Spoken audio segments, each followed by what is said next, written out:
ሜዳትሮን ለመሆኑ ታላቅ ክብርና ማዕረግ ያለው መልአኩ ሜዳትሮን ማለት ምድር ላይ የኖረው ጻድቁ ሄኖክ መሆኑን ታውቁ ኖራል?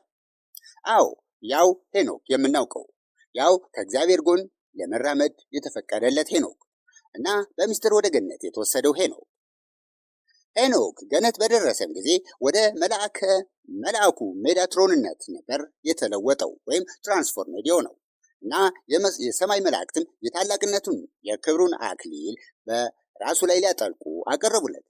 እንደ መጽሐፈ ሄኖክ አባባል ከሆነ ያጅቡት የነበሩት መላእክት ብዙ ርቀት ከሜዳትሮን ጋር አብረውት ሊራመዱ አልቻሉም ነበር።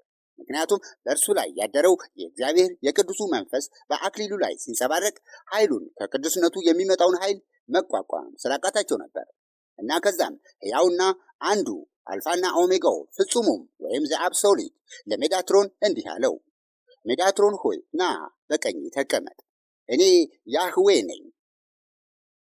በዛች ቅጽበት የእግዚአብሔር እውነተኛ ስም ከሰማ በኋላ ሜዳትሮን 360 አይኖችና 72 ክንፎች ተቀበለ። የያዘውን ታላቅና ሰፊ ዕውቀቱን የሚገልጽ ክብር።